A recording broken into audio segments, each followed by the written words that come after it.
Maybe after Colin Saunders had the interception in the end zone, which, by the way, good for him. When you win a game, good for him. Former Chief, good to be back at Arrowhead Stadium. I love big fella interceptions. Just don't like him as much when it's for the other team. But other than that, nobody's sweating tonight in Kansas City. Royals get it done. Chiefs get it done. Not a blowout. No, not a blowout, but I got no complaints tonight. 26-13, the final. You are tuned in to the Red and Gold Postgame Show, brought to you by Boda Box Wine. I am your host, Jack Johnson. That is Dylan Michaels. Kyle Collier in the building as well, doing some excellent work. He was just in the producer's chair. Now Dylan's in the producer's chair. I'm still back here. We're just rotating quickly. That's what we're doing. We're going to get through this thing. Hockey shift. There we go. It was a line change. There you go. Line change, baby. But we're feeling good. And I don't know going into tonight's game what everybody's setup was. For me, I had two TVs. I brought down a TV to the living room. I had the Royals on one. I had the Chiefs on the other. But fortunately for the Chiefs, they really made things easy on everybody. I mean, while the Royals and Yankees are in a tight one, the Chiefs are just kind of quietly kicking the Saints' ass. And this is in a game that all week you're wondering, how are they going to get offensive production without Rashee Rice, without Hollywood Brown, without Isaiah Pacheco? How are they going to get it done? But the beauty of having a coach like Andy Reid to pair with Matt Nagy, if you are a Matt Nagy fan, but clearly they go well together because tonight is a perfect example of that. When you got a week to prepare, this coaching staff can pretty much put together anything. Now, it doesn't matter who's going to catch the ball. Jody Fortson caught a ball tonight on a big third down. You're using Jody Fortson. Kareem Hunt is this team's number one running back. Justin Watson, Noah Gray getting involved. Carson Steele gets involved. Travis Kelce, back-to-back big games. Xavier Worthy, even if he's not catching the ball, he's making it tough on secondaries. That penalty in the second half, that's because of that speed, trying to catch up, having to do something to interfere with that. That's the type of player Worthy can be. But tonight, with the exception of that interception by Colin Saunders, damn near flawless game. I mean, damn near flawless game. Patrick Mahomes, in my opinion, best game he's had by far this year. 28 of 39, 331 yards. No touchdown passes, but efficient. I thought really, really efficient. And the pick was not his fault. Juju Smith-Schuster, who, by the way, had a great game, not his fault. Not Patrick Mahomes' fault. That was Juju's fault. But Juju had 7 for 130. I mean, I would imagine a lot of teams out there in the NFL are looking at tonight and going, I mean, you've got to be kidding me. Are we for real? Rashee Rice goes down, and then Juju Smith-Schuster goes 7 for 130. Kareem Hunt rushes the ball 27 times for 102. Like, how does it keep happening for the Chiefs, who are now 5-0 going into the bye week? Everything they've been through, this is how they end up in the first 5 games of the season. 26-13, good enough to get it done tonight for the Kansas City Chiefs. I thought Patrick Mahomes was efficient. I thought Kareem Hunt was efficient. Juju Smith-Schuster, aside from that one drop, phenomenal. That was, 2018 Juju? Maybe 2000, exactly, 2018 Juju, the near 1,500-yard season. That's what he was tonight. And there was a lot of busted coverage plays, and maybe the Saints didn't have a great game plan for Juju. But man, I mean, we all thought when he was there in New England struggling to stay healthy, struggling to get out there on the field and catch passes from Mac Jones, he's done, man. He'll be done before he's 30. Comes back to Kansas City, cheap deal. And tonight played like a number one wide receiver. Travis Kelce, second straight game, a lot of targets, got it done, 9 for 70. McCole Hardman even did a little bit tonight. 4 for 33. I mean, really, all in all, I can't complain too much. I cannot complain too much about a 13-point victory after losing your number one wide receiver the week before. Patrick Mahomes didn't have the 4 or 5 touchdowns, didn't need to. And if you would listen to me last week, if you listen to me throughout this week, or I guess it would have been last week because today's Monday, over the weekend, I said for this Chiefs team, their recipe for success might be muddying up football games, winning them with your defense. Their defense is good enough. They've got stars on the defensive side of the football. Derek Carr was in hell tonight, and he usually is when he comes to Arrowhead Stadium. I think he's now 3-15 against the Chiefs in his career, and he's only beaten them once at Arrowhead. But he was constantly under pressure, getting hit over and over again. Had a bad pick on the opening drive, and that looked like the worst version of Derek Carr in Oakland/Las Vegas. Just trying to heave it up there, throw it away, and it doesn't get there. And Brian Cook comes down with a one-handed interception. From that point on, the Chiefs took control of that game.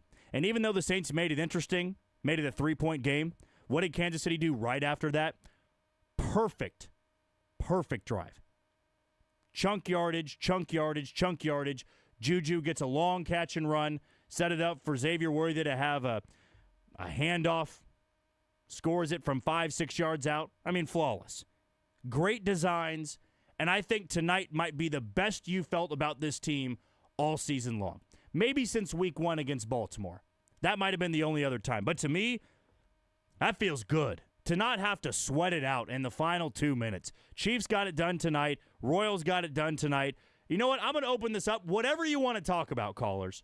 If you got thoughts on the Royals, got thoughts on the Chiefs, let us know, 913-381-0810. That's 913-381-0810. Let's go to G. He's first up on the Red and Gold Postgame Show. G, what's going on, man? Brother man. How's it going? It's going great. How can we bitch about anything? We're 5-0. Exactly. David Carr, that guy, he forgot to pay his parking pass. They escorted his ass out of the stadium. I agree. No, Derek Carr was not good tonight. That is a Super Bowl winning defense every year. It only gets better. And Pat Mahomes, he hasn't even started playing yet. He's just teasing them. Keep him in the mode. Well, absolutely. I didn't know if G was going to say anything more, but hey, short and sweet to the point, man. Patrick Mahomes had a great game tonight. And if it wasn't for the drop by Juju that led to the interception, which was a huge issue last year, he threw for 331 yards. I think would have been, let's just say that ball fell incomplete with Juju.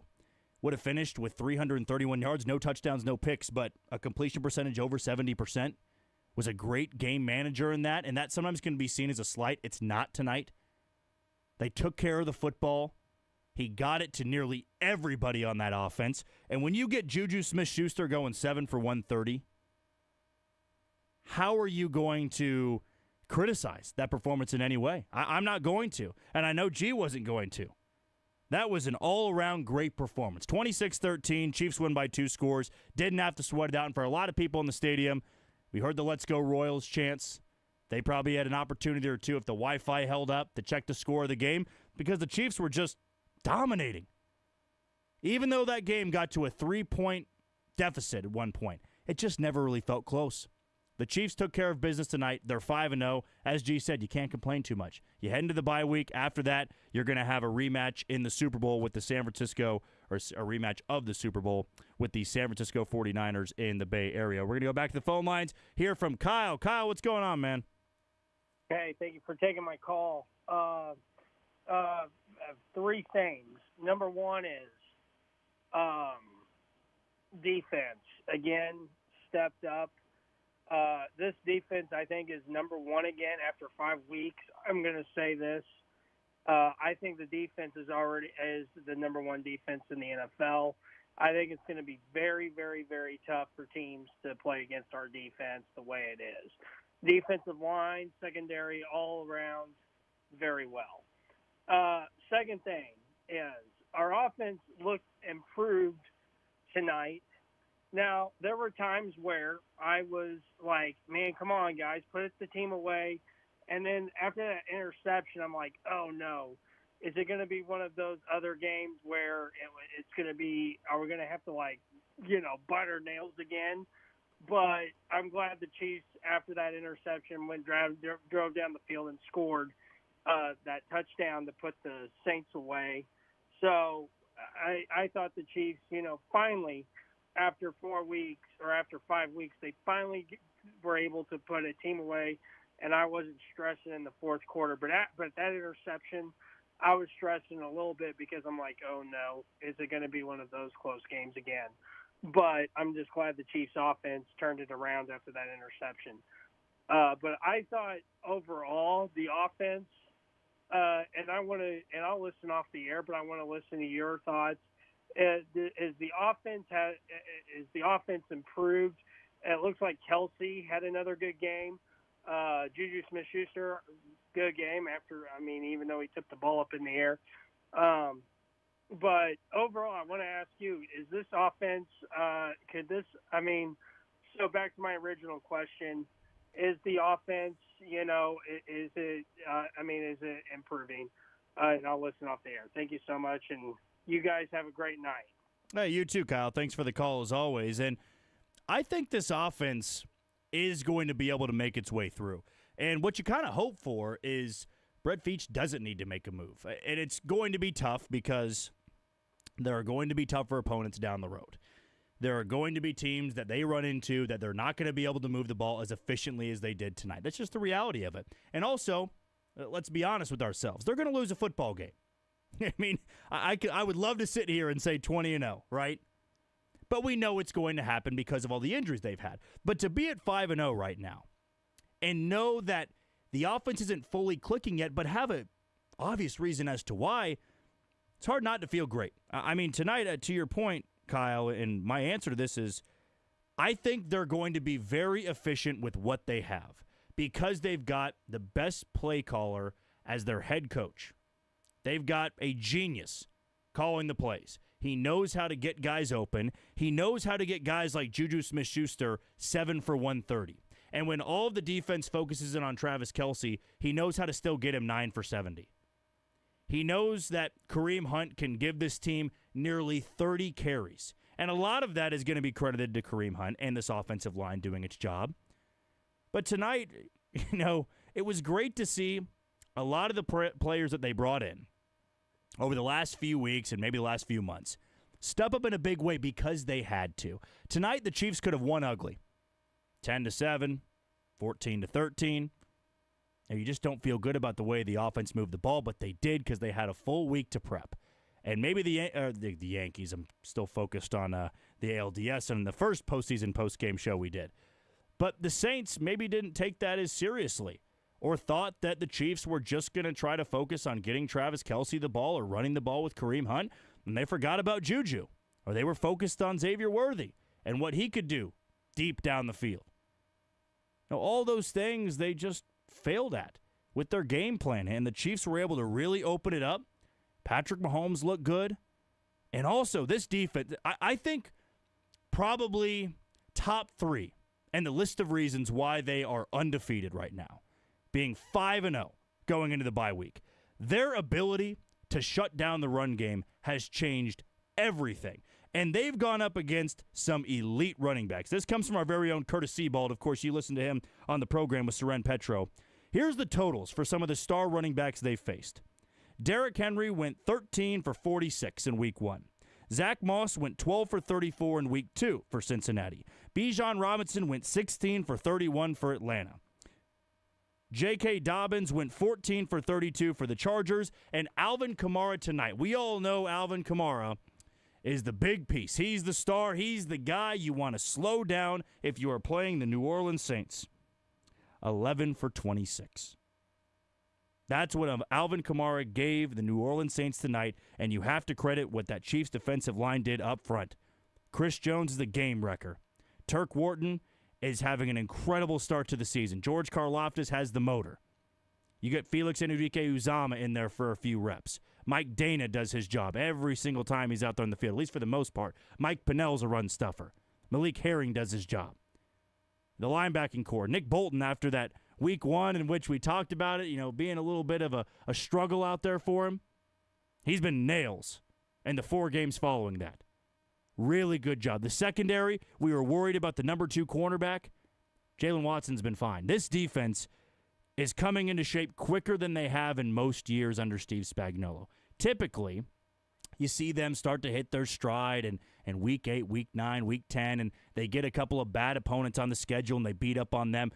They face some offenses that have put up a lot of points. I mean, Derek Carr and the Saints went into Dallas a few weeks ago and hung nearly 50 on the Cowboys defense. Now, that Cowboys defense isn't phenomenal, but it's still an NFL defense, and there are stars on that defense. But Derek Carr tonight couldn't do anything. Alvin Kamara couldn't do anything. The Chiefs dominated that game, in my opinion, from start to finish. All right, we're going to take our first break of the show. When we come back, we'll listen to some more callers, get into a little bit more of a breakdown of this game, and might get to some audio as well. You are listening to the Red and Gold Postgame Show on Sports Radio 810 WHB.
Rushing touchdown by Xavier Worthy was the play of the game, brought to you by Central Bank of the Midwest. And you are locked in to the Red and Gold Postgame Show, brought to you by Boda Box Wine. Kick your tailgate party up a notch this football season with Boda Box, the ultimate tailgate wine. Boda Box, this is how we Boda. Please drink responsibly. Sponsored by Boda Box Vineyards, Manteca, California. Want to hop back on the phone lines here and get to our final couple of callers before we wrap up the rest of our show with more breakdown and more audio. We have been keeping Rodney waiting for 15 minutes here. So, Rodney, what's going on, man? Appreciate your patience.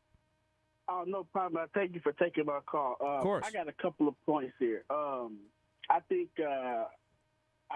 Isaiah Pacheco and Xavier Worthy need to switch jersey numbers. Because of how many times Xavier Worthy was so wide open in this game, Andy Reid and Patrick Mahomes need to stop treating that young man as a rookie. I think he's developing much, much faster than they are used to. I think his speed, Mahomes been without Tyreek Hill for so long. He's not used to that speed. So when he ran that shallow cross, that ball was well behind him. I understand it was zone. Yeah, he could have said, but no. Give him that ball on the run so he can go ahead and take it for 30. He was wide open that whole entire game. Even to the second half, you saw the safety shading to bracket Worthy. No matter where Worthy goes, that safety is bracketing. Unless they put Kelsey on the same side of him, then you got your one-on-one opportunity. Andy Reid and Patrick Mahomes have to see that. And the biggest problem, and I'm glad they got the view of it, because I can't wait for the All-22 to come out. Because it showed a perfect view from behind Patrick Mahomes when he ran and with Superman for the first down. If you pause it before he run, look on that right hash, Xavier Worthy wide open for the end zone. He got a good 2 or 3 steps in front of the DB. That's a touchdown right there. And he's been doing that the whole entire game. Wide open, no matter if it's man or zone. He was wide open the whole entire game. I think they need to start treating him like the number one wide receiver. Because Worthy could have easily had 200 yards receiving in this game. If he was treated like Tyreek Hill, he would have had 200 yards receiving in this game, hands down. And I think Andy Reid going to go back during this bye week. He's going to see that, and you have to make the adjustment. You have to get out of your habits just because he's a rookie. Look, the times have changed when it comes to skill position players. The times have changed. These receivers are more skilled than they used to be back in the day. Xavier Worthy is a number one wide receiver, not a Rasheed Rice is down. He is a number one wide receiver. And I don't think Juju would get 130 yards receiving if it wasn't for Worthy taking everybody deep. And so he could just work across the middle, wide open across the middle. And I wanted to hear your point on that. Hey, appreciate the phone call, Rodney. And I do think that one of the most, I guess, bittersweet things about Xavier Worthy tonight is that, A, he was always open. At least it felt like he was always open or had a step on somebody. And that was something that was criticized a little bit, maybe coming out of college, of he wouldn't be able to get open against some more physical and bigger cornerbacks. But tonight, I was impressed with what I saw. I mean, he's not going to have the big-time numbers. As you said, he could have had 200 receiving yards if they would have treated him like Tyreek Hill. Now, some of that is going to have to be a rookie just getting more comfortable. And I think what Andy Reid has always done with rookie wide receivers is slowly bring them along. You know, each week, give them a little bit more here, a little bit more there, and then you're hoping by the time the playoffs are rolling around, you can trust Xavier Worthy to give you a stat line of 6 for 75. Or maybe, you know, what Juju gave you, 7 for 130. Now, that would be an explosive game, but you know, right now, I think it is going to be a little bit of a learning curve because I'm not sure the Chiefs are used to him yet being the number one wide receiver. Because I don't know if he truly is, and I'm not sure if the Chiefs are going to treat him like they treated Rasheed Rice. I'm not sure you can run the exact same plays. Right now, if Xavier Worthy does what he did tonight, in 2 weeks against San Francisco, and moving forward the rest of the year, you're going to be pleased. Because eventually, Patrick Mahomes is going to build up that connection, build up that comfort, and go, okay, I can give him this ball in this spot, this critical moment of the game. I don't just always have to dump it off to him for a 5-yard out or a screen play or a pop play. I can find him on a dig route. I can find him on a post route. the safeties come down like they did last week in L.A. against the Chargers, I can go over the top. Tonight, he went over top to Worthy, and even though he didn't catch it, guess what? It was the next best thing, and pretty much the same result. It was a PI. It's spot of the foul, so whether he caught it or it was PI, the ball's right there. And that's what you hope for from Worthy. Could he have gotten more targets, more catches? Absolutely. But at least tonight somebody did. And that was Juju Smith-Schuster, who went 7 for 130 in this game. Should have had a touchdown, dropped the ball, got knocked up in the air, and Colin Saunders, the former Chief, got the interception in the end zone and ran it back, I think, near 50 yards or 55 yards. So good for him in his return to Kansas City. Glad it didn't affect the Chiefs that much in this game. Going to go back to the phone lines and hear from Nate Dogg. Nate Dogg, you're on the Red and Gold Postgame Show. How you doing tonight? Pretty good. How about yourself? I mean, the Royals won. Mm-hmm. The Chiefs won. Jay's the best tailgate in Kansas City. El Bandito Tequila. Can't beat it. 810 Sports Talk Radio. The best. Love to hear it. Love to hear it. We're driving home, and we couldn't be happier. Yeah, man. I mean, I think you are sharing the same feeling that every Kansas Citian has right now. I mean, how many times do you get that type of feeling of seeing your baseball team beat the New York Yankees in the ALDS? They're coming back to Kansas City on Wednesday, and your football team just easily kicks the ass of the New Orleans Saints at home. You're 5-0 going into the bye week. So you can wake up tomorrow, go to work, and feel good about both your teams. Doesn't matter which college team you root for. I know Kansas fans are going through it. Missouri fans are going through it after the weekend they had. K-State fans went through it a couple weeks ago. But whoever you're rooting for college-wise, it doesn't matter tonight because tonight's all about Kansas City and the pro teams. Royals get it done. Chiefs get it done. And you couldn't be happier. Everybody's feeling the exact same way as you are. Love to hear it. Love to hear all the kind words. And, yeah, everything you said there was 100% accurate. We're going to go back to the phone lines and hear from Joe. Joe, what's going on, my man? What's going on? Thanks for taking the call. Of course. I think we can go ahead and compare the Chiefs to like a great TV show. They got the recurring characters, just like we brought back Pinnell last year when we had him in 2019, and bringing back Juju, bringing back McCole, and now Kareem Hunt. I think that's the best way to put it. Just two things, just bouncing off what you're just talking about. Where do you feel like this night ranks in Kansas City sports? I know the wild card comes to mind, and then we blew out the Chiefs, or blew out the Patriots in that Monday night game in 2014. Where do you rank this night? And then the other question I had was, what do you kind of see Spags doing defensively? Losing Snead, losing Willie Gay, that's made this defense even better. Yeah, I appreciate the phone call, Joe. I think where this stacks up in Kansas City history, I mean, it goes back a long ways, but even on that wild card and Monday night game, the wild card game was the next night. So you had the thrashing of New England, the 142.2 decibel game. I was there. I was upper deck. It was great. See Tom Brady get demolished by the Chiefs. Travis Kelce had a great game, I remember. Jamal Charles had an opening game touchdown. I'm blanking on the name right now. Was it Hussein Abdullah? Dylan? That had the pick six? I'm blanking on the name right now. I'm getting that wrong. Oh, and the Patriots? Yes. On to Cincinnati, basically? Yeah. There was Was it Abdullah? Yep. Okay, good. He got the flag for... Pretty sure it was Abdullah that got the pick. BS flag at the end for the celebration. But he had the pick six to basically, the game was over at that point. But it was kind of that final knockout blow that felt great. But then the next night was a wild card game. Yeah. So tonight was different because the Royals win and the same time the Chiefs win, or 30 minutes-ish before that. I'd put it up against anything right now, and I'm going off the top of my head, and it's a little bit of recency bias right now. But to me, this kind of goes unrivaled to a lot of things right now. And again, I'm being a prisoner of the moment because the Royals just beat the Yankees and the Chiefs are 5-0. But if somebody else has a better idea, a better night in Kansas City history, I would love to debate it. Absolutely love to debate it. But thanks for the phone call, Joe. Actually, one more point you had asked about was this defense, what he's done, Steve Spagnuolo. Well, he plays to the strengths of a lot of guys on this defense. That sounds very simple, but I think he puts a lot of these guys in a great spot to do damage. against somebody like Derek Carr. For example, now you put Turk Wharton alongside Chris Jones. Chris Jones gets the double team. Turk Wharton's a guy who can constantly win his one-on-ones. He can get a sack like tonight. You know, at cornerback room, we know Trent McDuffie's the number one. And for guys that are slowly coming along, he gives that extra help to a Joshua Williams out there.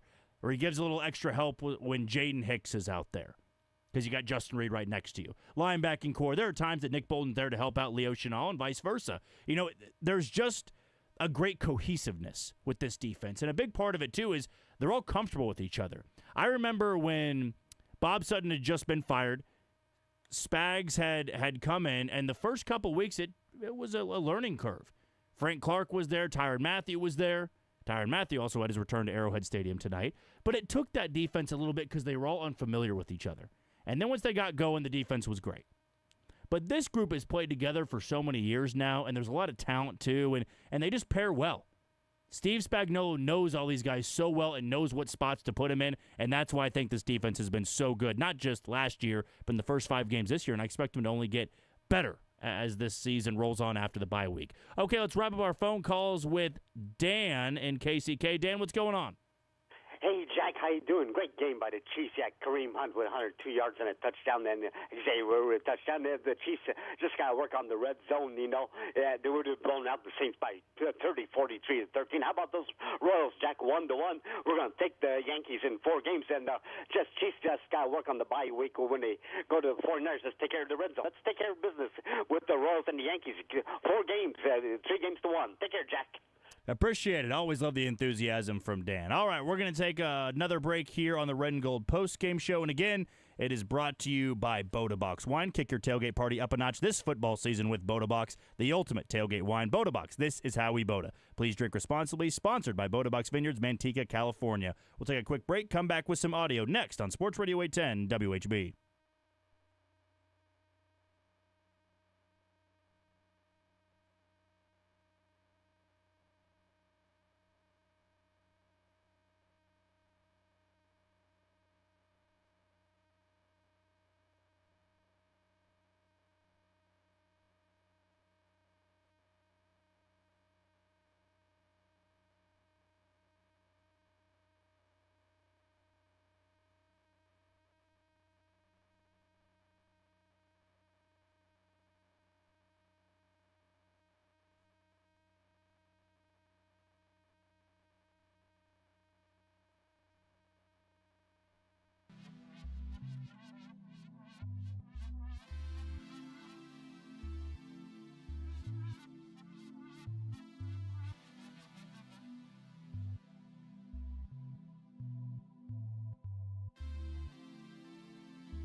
overs anybody took tonight, if it's legal to bet in your area. But if you were feeling good about this game, I'm not sure you would have sprinkled some money down on Juju Smith-Schuster. Maybe you did.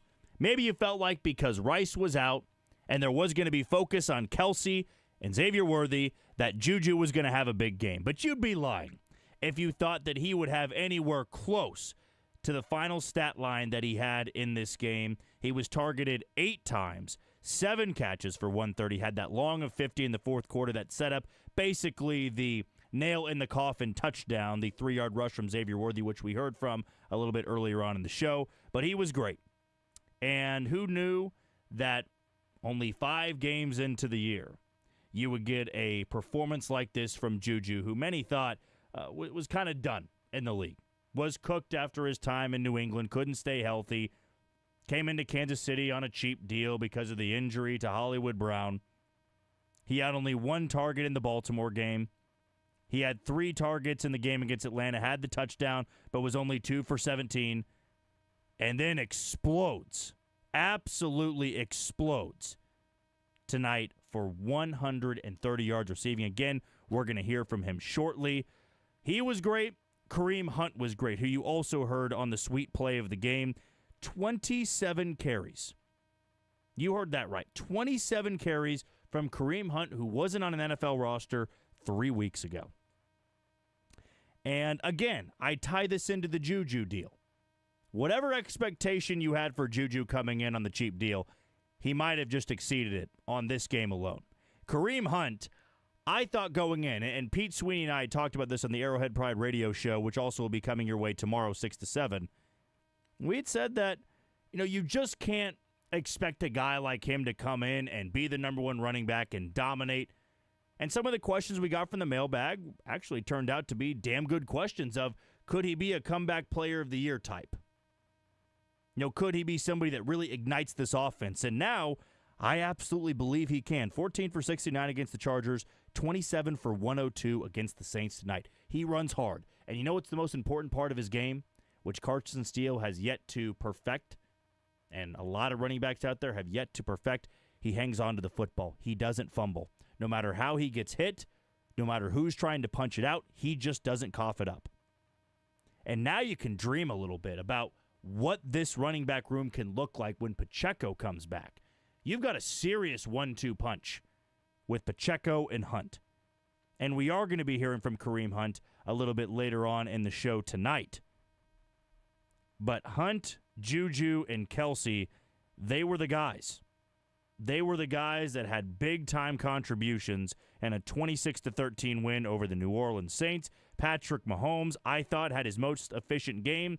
That interception, to me, just not on him. It was a little bit behind Juju, but with the way he had been playing all night long, speaking of Juju Smith-Schuster, he's got to haul that in. He caught a much more difficult pass a few drives later after that ball that got batted up in the air and it was picked off. So Mahomes now has thrown an interception in all 5 games. He had 1 against New Orleans, 1 against the Chargers, 1 against Atlanta, and 2 against Cincinnati, and 1 against Baltimore.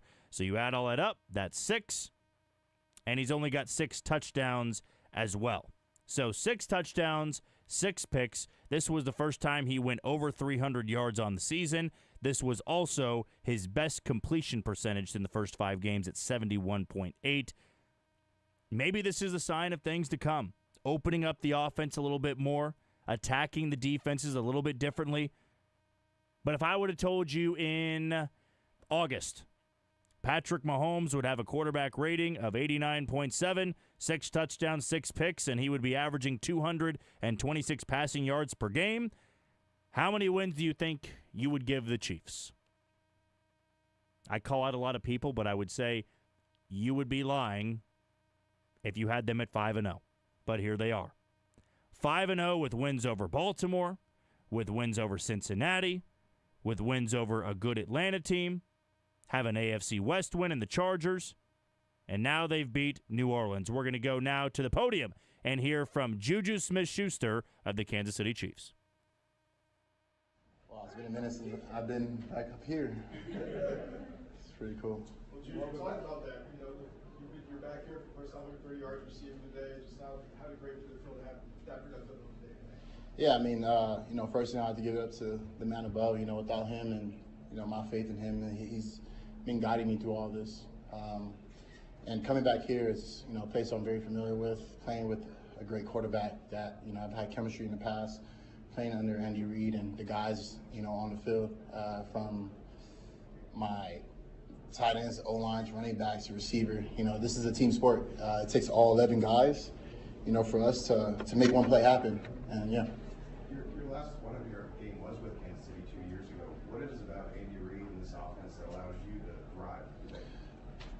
To be honest, he just knows how to put guys in position. He knows how to basically use their strength, on the field, and he exposes that. And I think that's something that, being here, I was able to do that. And like I said, I'm just super blessed. It's an honor to be here.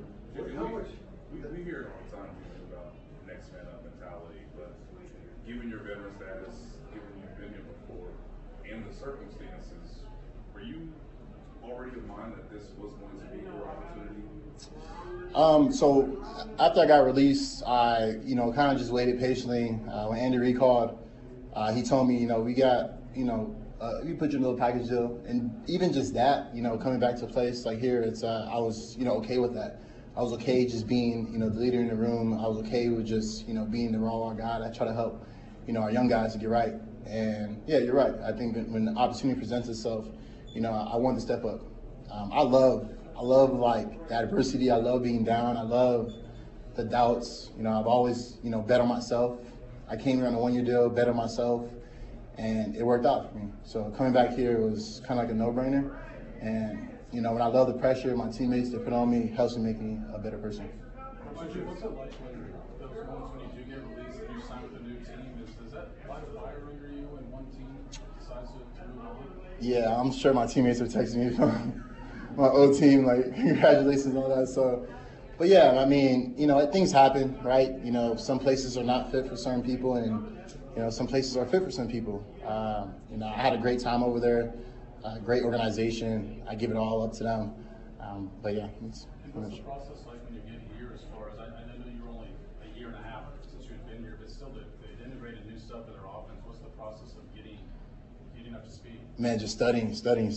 I'm a guy that's, pen to paper, 24/7, flashcards, and, being able to know everybody's spots on the field. You just never know when your opportunity comes. So, and when that time comes, you just got to maximize it. How much of maybe the lack of production with the old team had to do with maybe some of the stuff with your knee? And then with that being said, how healthy do you feel now? I feel great. I feel healthy. This is the best I've ever felt. I feel like I'm 21 out there running around with the guys. So, yeah. Couple more. Wide open for a 31-yard completion, and then got wide open again for the 50-yard. Was that scheme? Was that home coverage? How'd you get so wide open on those two plays? Man, it was just a great play. It's funny, that play we ran against, it was pretty much run against zone. It was run against like a 22 Tampa play where it kind of opens up in that little void. And we didn't run it in man at all in practice. So when I went out there, I saw Tyrann, guarding me man to man. So just pretty much just rocker step and just kind of set it up. And just got to make a play. Juju being a vet in that young wide receiver room, how much do you embrace that leadership? I love it, man. It's great. There's no better feeling than these guys, looking up to you and being a role model, right? Every day, I set the standard and trying to help them out in any way I can. Not just on the field, but off the field. Doing stuff that keeps them, happy, hanging out with them. Just trying to build that relationship. I think a lot of times we go to work and, you see the same people, you do the same thing, and you guys go home. I understand people have kids, but, you still can go out there and, we hang out after practice and we do some stuff, play video games. So, yeah. Any particular guy that you have taken under your wing? Not necessarily. Another person I'd love to give it, the spotlight to that a lot of you guys don't understand is Justin Watson. He's another great dude that's been here for quite some time.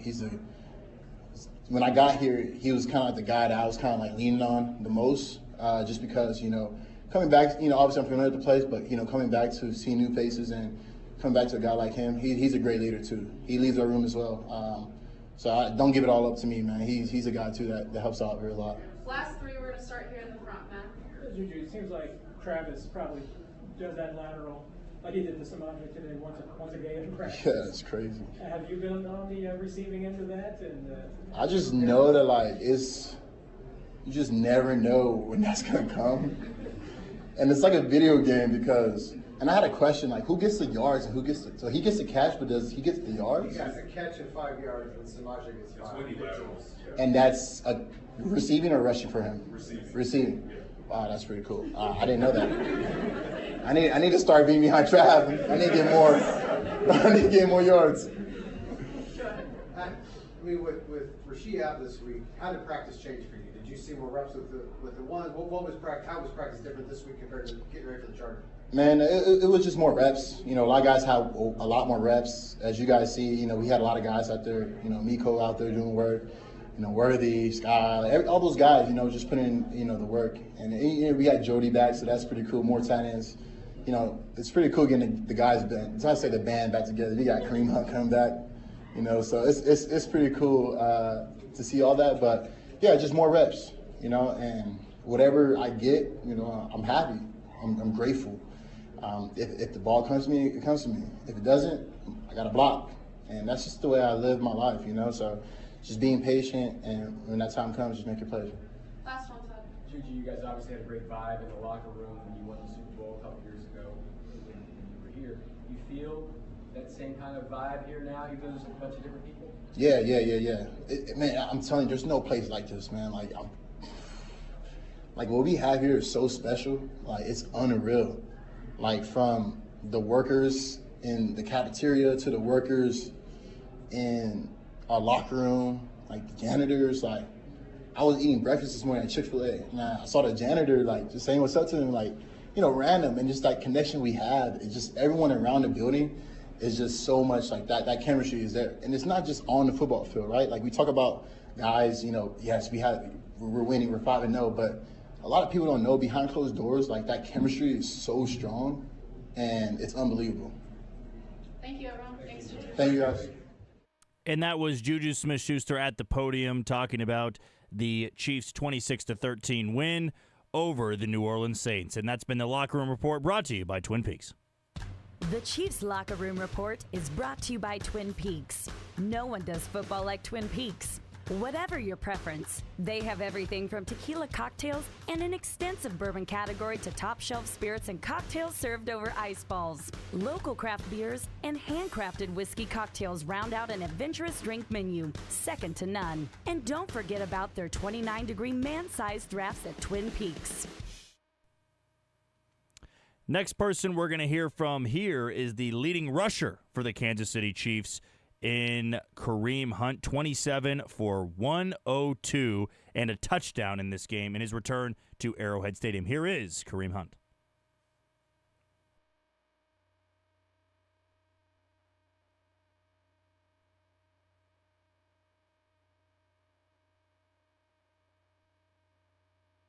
That prep, you're able to still run pretty well. What do you think has been the key to just being able to jump right back in and not miss a beat in a sense? I have to say, you know, I worked real hard still in the off season, even though I didn't get a training camp or, you know, like OTAs. But my coach, Matt Luck, man, he put me through some hard, you know, grinds up in Willoughby South. What was it about the offense that allows you to this time? And obviously, it's been years since you actually played this offense, but how have you been able to be so comfortable in it? I mean, when I got here, they pretty much like engraved the system into me. Like everything I pretty much, well, even going to Cleveland, I took a lot of things that I learned from here and used it when I was in Cleveland. What was this process like of trying to get up to speed with such a good grade? You know, it's hard. You just got to stay on top of it. Just take care of your body, and you know, rehab. I'm, you know, grateful to be healthy, and just trying to keep stacking days. How much fun is it competing in football? It's not like you're just here. You're in the middle. Oh man, it's I'm having a blast out there, man. It's so much fun, and you know, I missed it so much, and you know, Coach Reid does a great job of, you know, putting us in great situations to be successful. You You got a lot of touches early on in your rookie year, and they've worked you a lot. You're a little older now. But how do you think you're going to feel tomorrow after getting all these carries? I feel like I'll be all right. Time, to get back, and so that's good for me right now, and just, stay working out. Okay, thanks, Kareem. Yep, thank you. And that was Kareem Hunt after the Chiefs' 26-13 win over the New Orleans Saints. We're going to take a quick break, come back, and hear from the head coach of the Chiefs, Andy Reid. You're listening to the Red and Gold Postgame Show on Sports Radio 810 WHB.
It's a few more yards, gets damn close to the first down marker. The Chiefs go for it in the very next play. Kareem Hunt has the handoff, and they convert.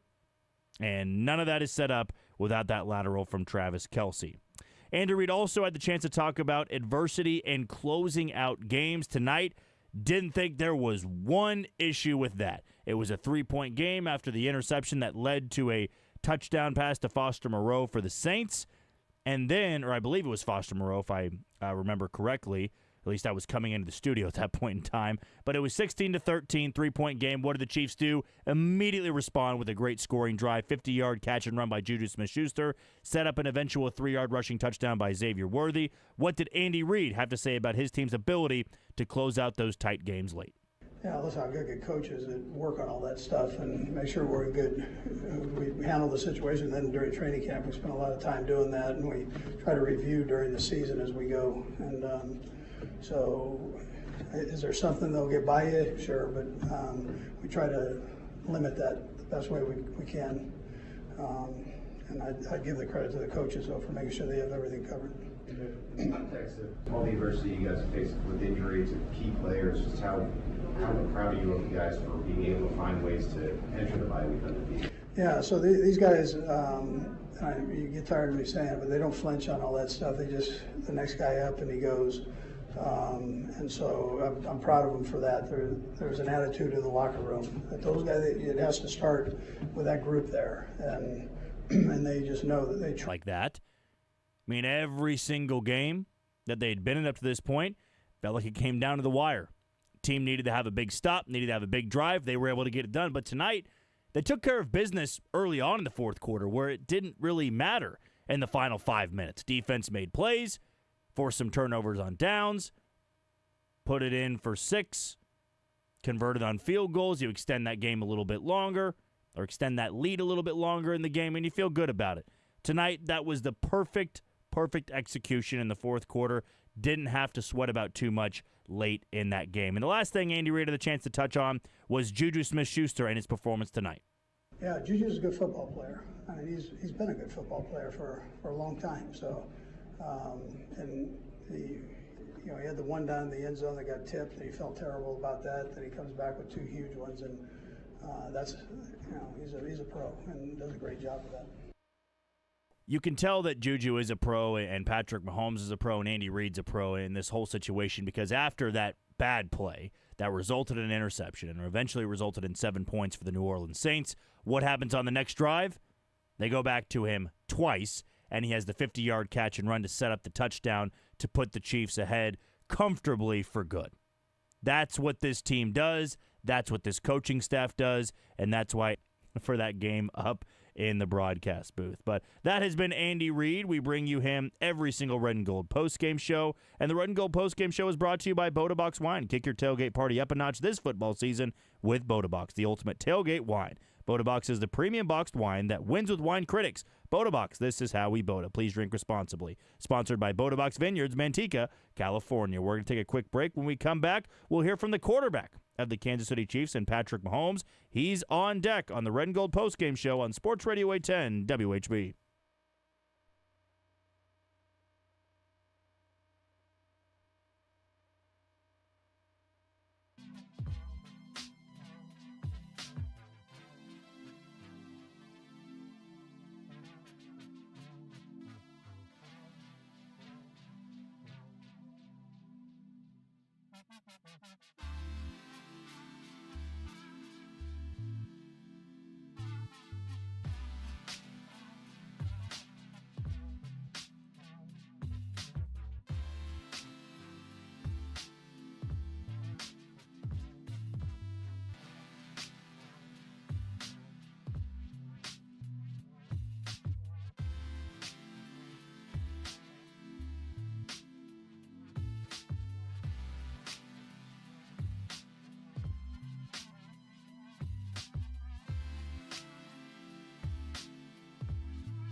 win. And then Juju, even when he wasn't getting as many reps, he was in the playbook. He was learning the things that he had lost over 1 year. But I mean, y'all saw him 2 years ago. I mean, he fits in well in this offense, and so he did a great job today. So it was cool to get those guys going and them to step up. And it's going to be like that until we start getting some of these guys back. It's going to be everybody's going to have to step up and make plays. Patrick, what about Juju allows him to fit into this offense, as you said? Yeah, I think he has I'm not going to, I mean, Trav is kind of one of a kind, but he has a good feel for the entire concept of the play, and so he knows how to get into the open spots. He has a good understanding of my timing, and so some of those things I can hit him early, and some windows maybe that aren't necessarily taught. It's kind of just learned over reps. But I think he did a good job today of just doing that, finding those windows, beating man when they played man, and then zone, finding the windows to get big catches. Yeah, I mean, it's hard to argue after tonight about the fits that these two guys have.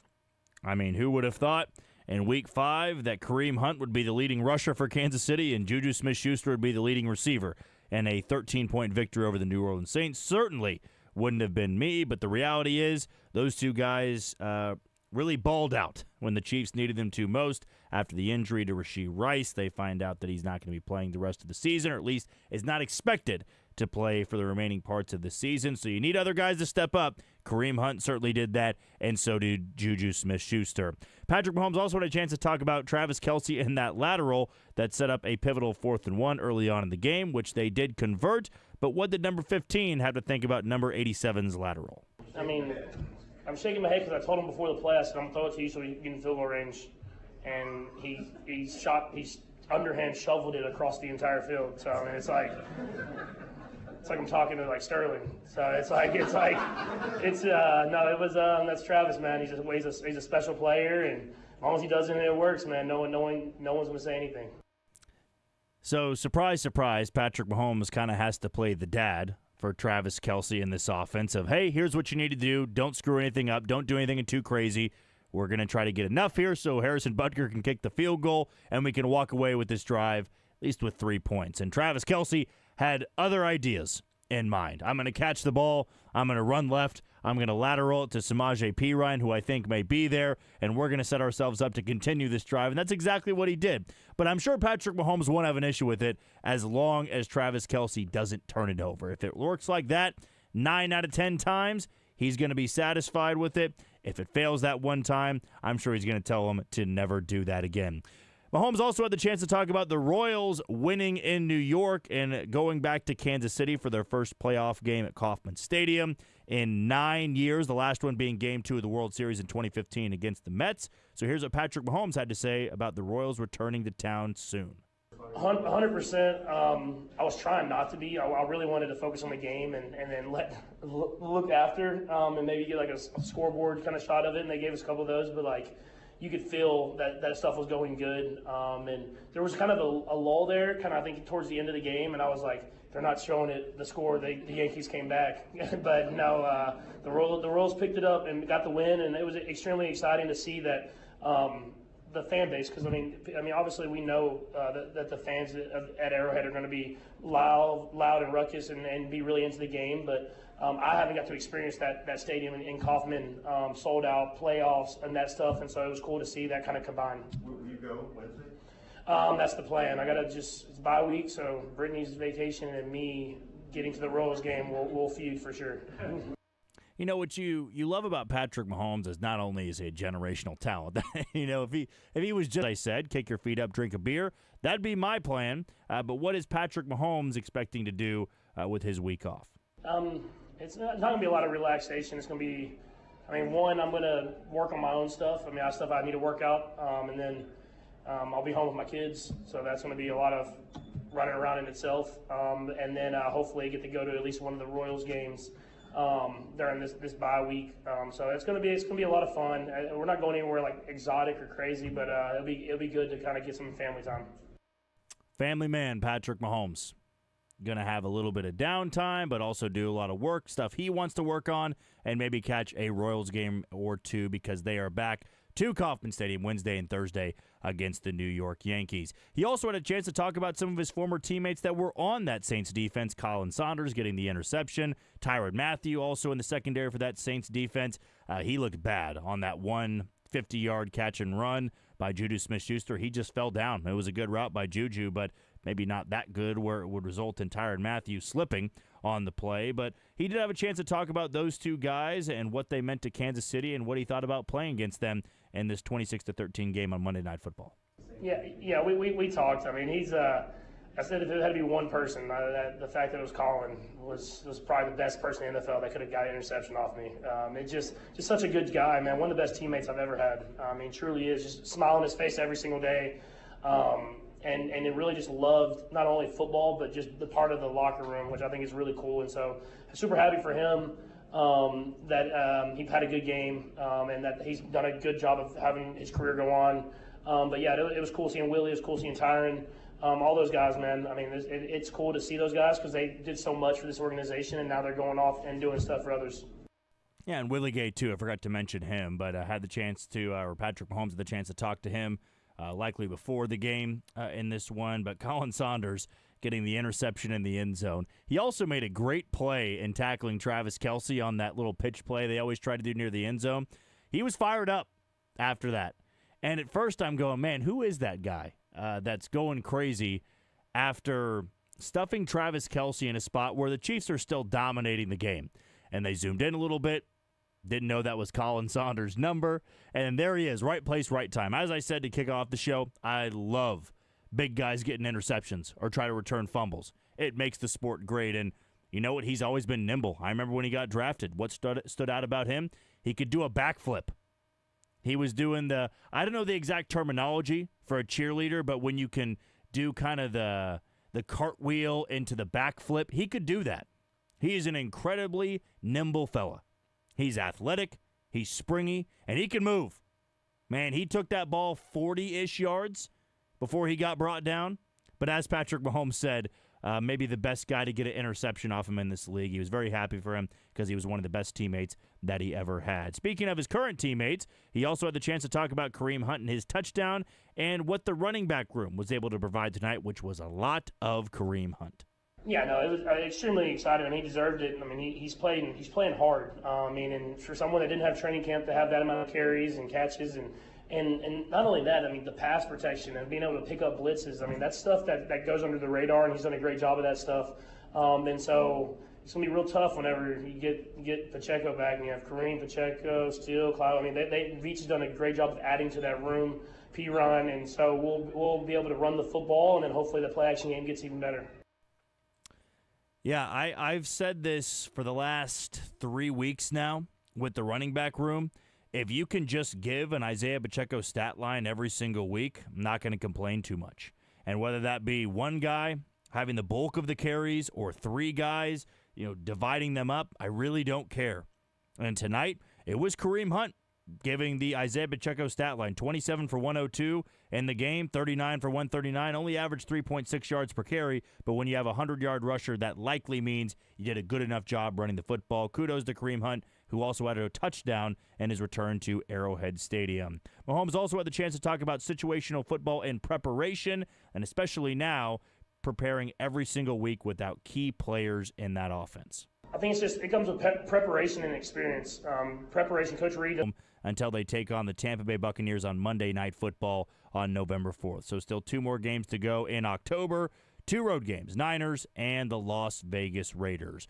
We'll take a quick break, but before we do that, we want to let you know that the Red and Gold Postgame Show is brought to you by Boda Box Wine. Kick your tailgate party up a notch this football season with Boda Box, the ultimate tailgate wine. Boda Box is the premium boxed wine that wins with wine critics. Boda Box, this is how we Boda. Please drink responsibly. Sponsored by Boda Box Vineyards, Manteca, California. Again, we're going to take a quick break. When we come back, we got some more audio that we're going to play, but this comes from our very own Steven St. John, who was down in the locker room and had a chance to talk with a couple of players. He's coming up next on the Red and Gold Postgame Show on Sports Radio 810 WHB.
3 out of 5 games to begin his NFL career with at least 1 touchdown in the game. He also had 3 for 25, but did draw a very important PI late in that game. It was a very hefty and costly penalty, we'll just call it, for New Orleans on a play that Patrick Mahomes tried to go over the top. Worthy had a step on the guy, and the only thing left to do at that point was to prevent him from catching that and going into the end zone, because you knew he was either bringing that in or a penalty was going to put the Chiefs in a very good spot in the red zone.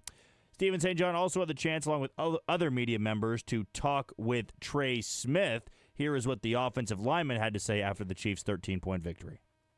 What was the atmosphere like tonight between the excitement for your own game and even the vibe of the Royal stuff? Could you feel that? I'm not a big baseball fan. Did you feel it in the crowd either? I think there was a little bit of excitement. Anytime they showed it on the Jumbotron, the crowd was obviously going crazy. Yeah. There was a little explosion at the end of the game. Everyone's a little startled, but we're like, okay, the Royals must have won. So we were fired up about it, but I got to be honest, I'm not a big baseball guy. Never have been, but I want to support them as much as I can. Well, obviously you were locked in on the task yeah, at hand. Yeah. What did that feel like to come out and get the touchdown on the first drive and just kind of set a little tone? Yeah, man, anytime you can start out the game offensively with that much success, and especially early on, you're going to build confidence and establish doubt in their minds. So it was something that we pride ourselves in, and obviously it's a great feeling to get 7 on the board or 6. You guys had a 300-yard passer, 100-yard rusher, 100-yard receiver. Hell yeah. Hit on all cylinders. What was different this week? It seems like you guys had a well-balanced attack, and this was really maybe the best all-around offensive performance. Yeah, I mean, I'll speak for myself. There's a lot of stuff I can fix and be better at, but I just think, we come out with that same mindset mentality that we're trying to be better. We're trying to be the best players and the best team that we can be. And, we hit some of those things this week and just trying to be consistent in that facets of our game and our offense and just keep improving. What's it like blocking for Kareem Hunt, learning a new running back? Obviously, he's been very successful these past 2 weeks. What are maybe some of the things you've seen from him or some changes you've had to make and just trying to get aligned with what he's trying to do? Yeah, I mean, I've known about Kareem Hunt for a while, and obviously he's a savvy back. He's been in the league for a while, and he had been established in the system as well previously. And he's a guy that brings energy and juice and a lot of knowledge about our playbook and our offense. And, all of our running backs do an excellent job week in and week out. Samaje P. Ryan, Carson Steele, and obviously how Kareem's been playing recently. And, we have a great running back room, and they're just going to keep balling. Trey, how much of a look did you get at Travis's lateral to P. Ryan, or were you, at a different angle? I saw it. I was like, dang, that's classic Kelsey, you know what I mean, just to make a play when the team needs it, and it was dope, man. And you've seen that stuff happen enough in practice. You can't say it altogether surprises you. Yeah, it's not too shocking, but every time you see something like that, it's also really cool.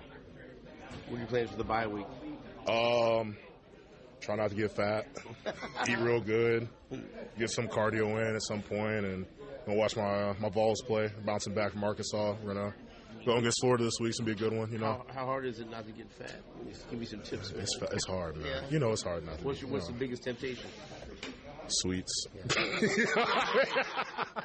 Yeah, man. So just try to watch the weight and then don't get out of shape. And, we still have a long stretch of season, and it's part of being a pro, man. Just trying to maintain and get the body back healthy, but, don't eat too bad too many days. Trey, a little upset that it's so early this year compared to other years? Nah.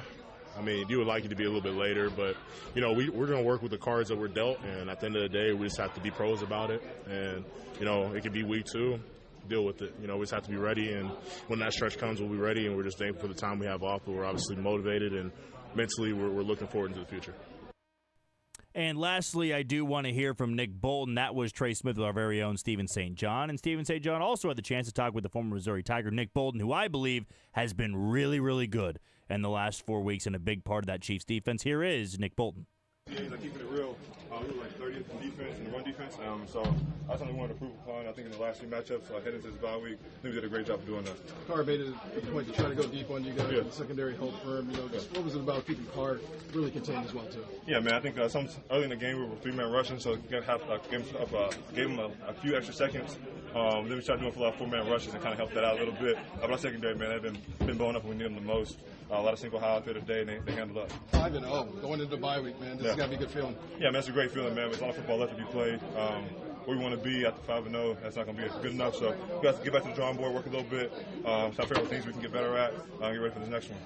What do you think the defense can get better at, despite where you guys are with everything? Yeah, man. I think as a whole, we can kind of do what's supposed to pass this, man. I think in the last 3-4 games or so, we kind of been harping on that, eliminating those. I think teams only score when we give them supposed to passes. Game plan going in to take on a dual threat like Kamara, obviously he can hurt you. Catch the ball, running the ball. Didn't do much running the ball at all. So what was you guys playing going in, and how did you execute it? Yeah, man, dominate line of scrimmage. Let's tell our D-line for doing that. Kind of mixed up some different looks and different fronts. Kind of confused their blocking a little bit. And, I think it's ultimately came down to one-on-ones, man. I think we won on one-on-one blocks more than they did. Every game's come right down to the final play. Finally, this one, a little bit of breathing room. They feel any better just to kind of get that, get that done without having to wait to the last minute? Yeah, man, a win's a win, man. But, yeah, we definitely taking not being at the end of the game. Obviously, I think the game could have been a little bit more in our favor. But, yeah, it's just football. What's your plans for the bye week? Yeah, man, I'm trying to get healthy. I got this extra time off. Since I've been here, our bye's been after week 12 pretty much, or week 10 and week 12 area. So, yeah, I got a little early in this year, and I'm trying to get healthy. All right, thanks. Yeah, thank you. And that was Nick Bolton with Steven St. John, who you can hear from on A New Day with SSJ coming up in about 6 hours or so. Yeah, Nick Bolton, that defense, a big reason why the Chiefs won this game 26-13, held Alvin Kamara to just 26 yards and 11 carries for an average of 2.4 yards per carry. They just continuously shut down elite running backs in 2024. Now a perfect 5-0. Going into the bye week. And we're going to head into one of our final breaks of the night. When we come back, we're going to hear from Matt Derrick of ChiefsDigest.com. He's coming up next on the Red and Gold Postgame Show on Sports Radio 810 WHB.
Greenlight Stadium flyover banners at your favorite games this fall. GreenlightDispensary.com. Going to hop back on the phone lines as we hear from Matt Derrick of ChiefsDigest.com. And he's brought to you by Cap One Lending. The Freedom Loan at Cap One Lending is the exclusive loan that helps you pay your home off in less than half the time and gives you access to your home's equity without having to refinance.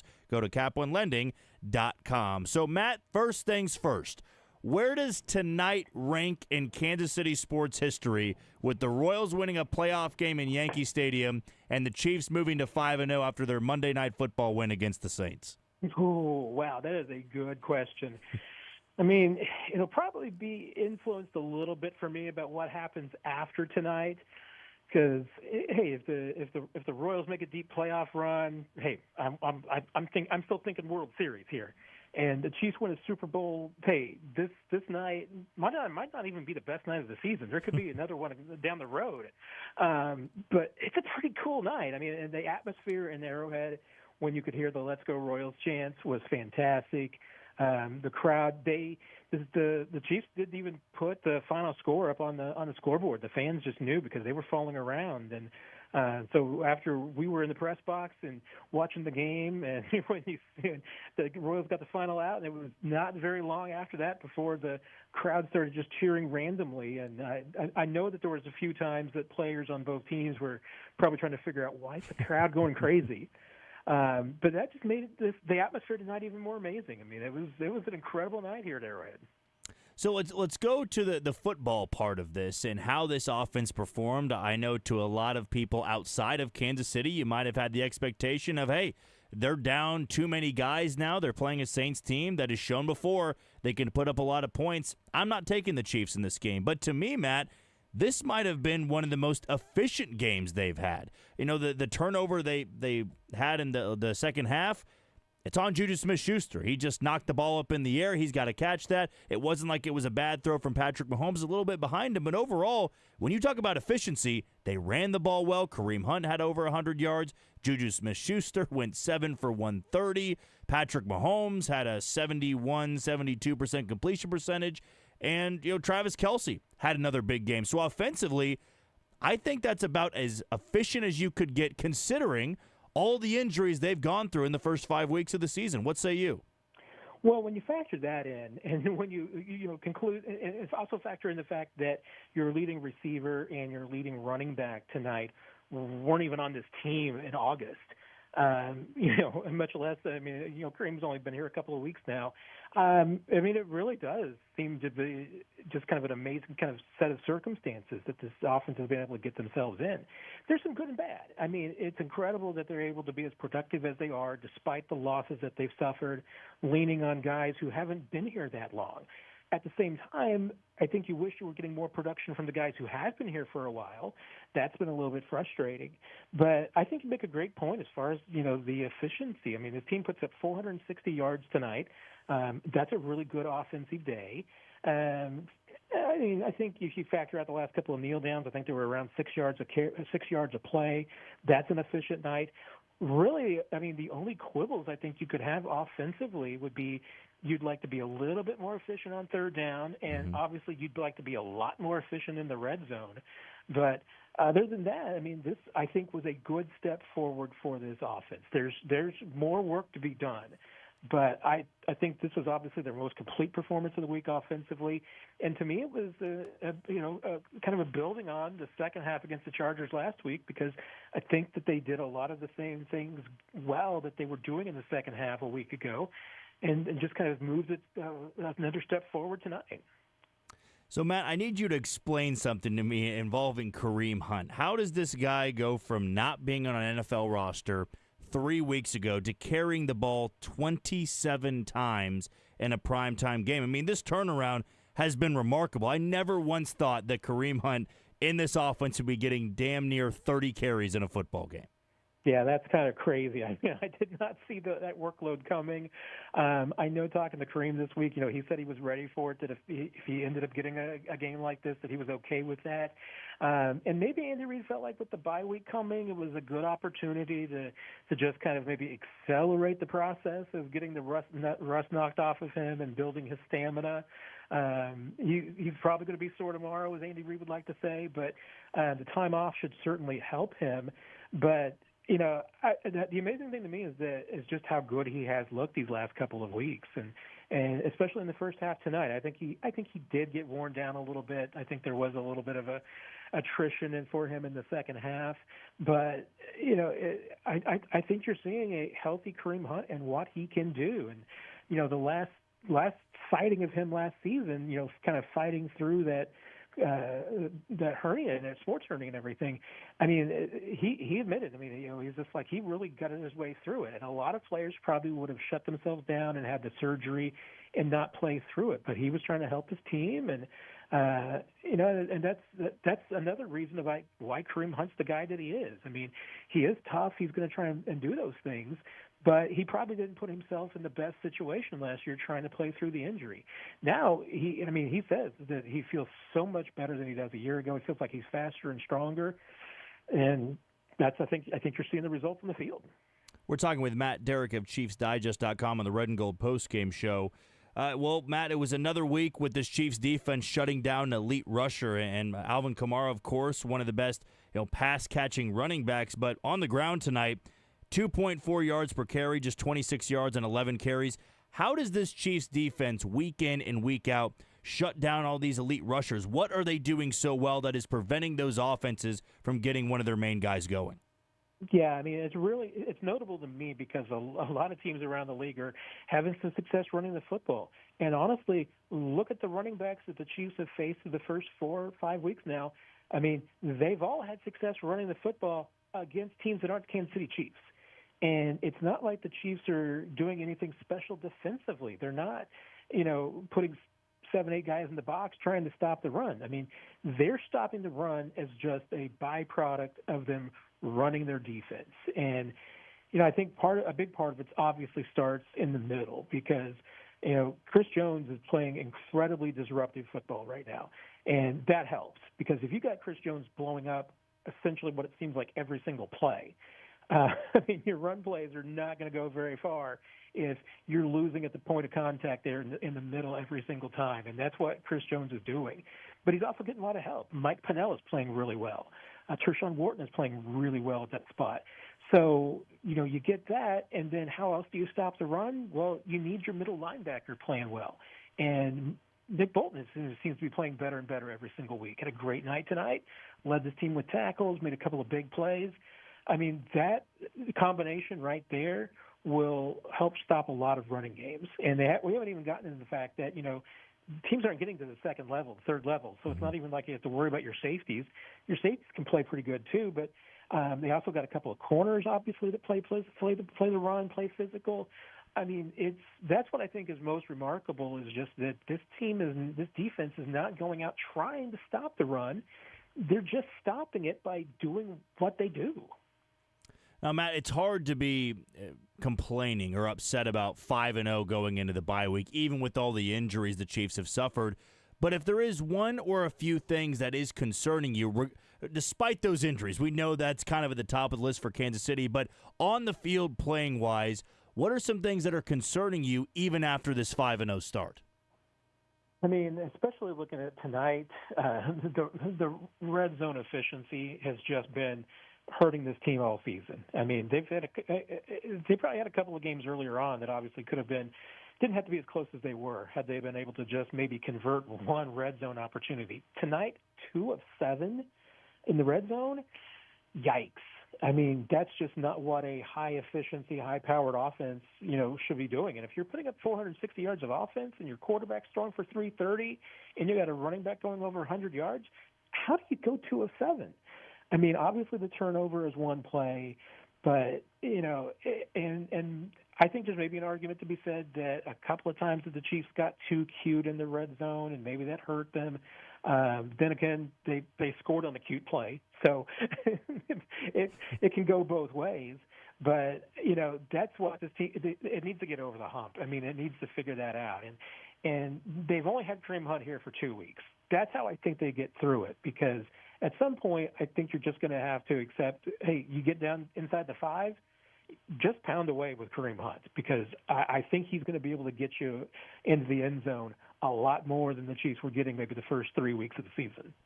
And last question for you here, Matt. Really appreciate your time so late into the evening. But Patrick Mahomes now, since Rashee Rice went down, I think has still looked pretty efficient. He did have the interception tonight. We already talked about that's not really on him. Maybe he can place that better to Juju, but Juju's also got to bring that ball in right near the goal line. But 331 yards tonight. I thought last week in the second half he was very efficient as well. Is this more so just about figuring out some of the issues he had early on in the season? Is there still a ways to go? Where are you at right now with Patrick Mahomes, who doesn't really look like Patrick Mahomes with 6 touchdowns and 6 picks this year, throwing through the air, of course, with those passing touchdowns? But are you still a little bit concerned? Do you feel like this is the start of him going on a tear, or is this going to be kind of a week-by-week thing because he doesn't have his regular guys out there?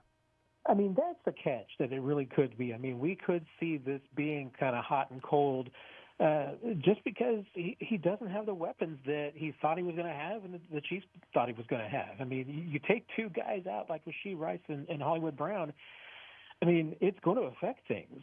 That said, I mean, I think there was a lot of reasons why this offense and the passing game in particular stalled out and was in kind of fits and spurts for the first 4 weeks of the season.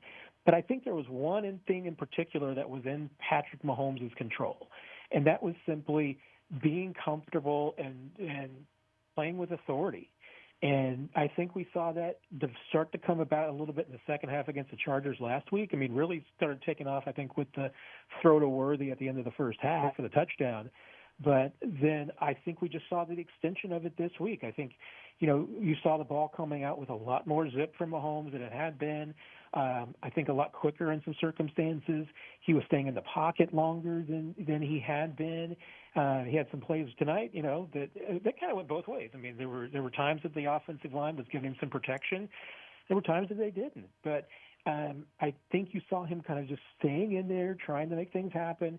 I think there was only maybe 1 or 2 really wide open plays that he missed, and that's an improvement from what I think we saw earlier in the season. But I mean, if Patrick Mahomes plays like the gunslinger that he is, I mean, he's going to elevate the guys around him. And I think we've seen evidence of that over the last, 6 quarters. And if he can continue to do that after the bye week, this offense should continue to improve. Matt, this is obviously Dylan. Did you get to see Dennis Quaid in the locker room, in the press room? I did not. I mean, I may have and just not registered that it was Dennis Quaid, but I was walking out of the media the press conference room, and someone just walked up to me and said, "What's Dennis Quaid doing in here?" That's what I'm thinking. I was wondering what your thoughts were on that. Yeah, that's wild. Hey, the Chiefs are America's team. You never know who's going to be showing up and coming around and everything like this. So. Well, Matt, appreciate your time as always, and we'll talk to you in 2 weeks because of the bye week. Hey, we all get to sleep in next weekend. That sounds great. Exactly. It certainly does. There he goes. That's our guy, Matt Derrick of ChiefsDigest.com, and he is brought to you by Cap One Lending. We're going to take our final break of the show. When we come back, we will wrap it up on the Red and Gold Postgame Show on Sports Radio 810 WHB.